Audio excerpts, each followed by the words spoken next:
भी मौजूद हैं। क्या उनके ख्यालात हैं, क्या उनको लगता है, नीलम बताइएगा। बिल्कुल सलमान, वक्त सेनेटर फैसल जावेद मौजूद हैं, तो मुख्तलिफ जो कारकुनान के साथ साथ कायदीन है उनकी आमद का सिलसिला भी शुरू हो चुका है। फैसल, क्या कहेंगे? बड़ा अहम दिन है और अभी जो सिक्योरिटी की एक गैर मामूली यहाँ पर आपको डिप्लॉयमेंट नज़र आ रही है, इसके साथ साथ आंसू गैस के शेल्स भी कुछ अंदर पहुँचा दिए गए हैं, कारकुनान को रोका जा रहा है। क्या कहेंगे, कैसा लग रहा है, क्या फैसला आने वाला है? ये जब अपोजिशन में थे ना तब भी छुई मुई थे और गवर्नमेंट में आके भी छुई मुई हैं ये। अब आप देखिए कि यहाँ आंसू गैस आप बता रही हैं, आंसू गैस अंदर इस कदर बौखलाहट का शिकार है, डर लगता है। वो इमरान खान ने सही कहा था कि मैं गवर्नमेंट से बाहर इनके लिए ज़्यादा ख़तरनाक हूँगा, और वो ज़्यादा ख़तरनाक हैं। इमरान खान ख़तरनाक प्लस हो चुके हैं। सियासी मैदान में कहीं पे भी इमरान खान को शिकस्त नहीं दे पा रहे हैं, पूरी तरह से नाकाम हो रहे हैं। सवात में हमने देखा, इलेक्शन हुआ, इमरान खान 12 से ज़्यादा पार्टियां एक तरफ और इमरान खान एक तरफ, और शिकस्त हुई पीडीएम को।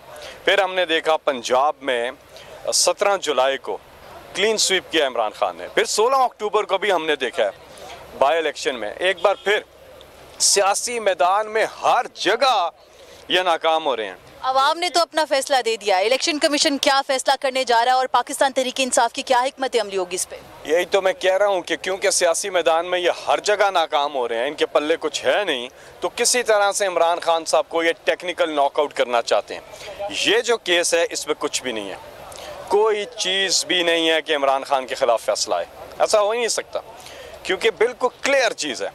अलबत्ता नून लीग और पीपल्स पार्टी के जो लीडरान हैं उनके हवाले से केस चलना चाहिए, तोशाखाना के हवाले से कि उन्होंने क्या क्या किया उसमें, वो चलना चाहिए। इमरान खान के खिलाफ तो खैर कुछ नहीं है, लेकिन इमरान खान इंशाल्लाह सुरखरू होंगे। और जहाँ तक आपने बात की, हमारे तो जो पीटीआई के कारकुनान हैं पूरे पाकिस्तान में, मैं कहता हूँ ओवरसीज़ पाकिस्तानी भी, सब जो हैं वो अभी वेट कर रहे हैं, और उसके बाद वो फिर आप देखेंगे कि अवाम का जो एक रद्द-ए-अमल आएगा इसके हवाले से, और वो अवाम तैयार है। और हमारी पूरी तैयारी है इस वक्त जो लॉन्ग मार्च होने जा रहा है, क्योंकि इमरान खान अब फाइनल कॉल देने वाले हैं, वो महीने में ही देने, और आपको पता है अब अक्टूबर की 21 तारीख आ चुकी है, तो अब अनकरीब ही किसी भी वक्त कब देंगे इसका फ़ैसला इमरान खान करेंगे। लेकिन हम जो कारकुनान हैं सारे तैयार हैं इंशाल्लाह। Thank you so very much. Senator Faisal Javed हमारे साथ मौजूद थे और उन्होंने भी इस तमाम तर जो फैसला आज मुमकिन तौर पर आने वाला है उसमें यही कहा है कि अदालत से भी सुरखरू होंगे चेयरमैन तहरीक इंसाफ इमरान खान। वो कि जो मुख्तलिफ कायदीन हैं उनकी अगर बात करें तो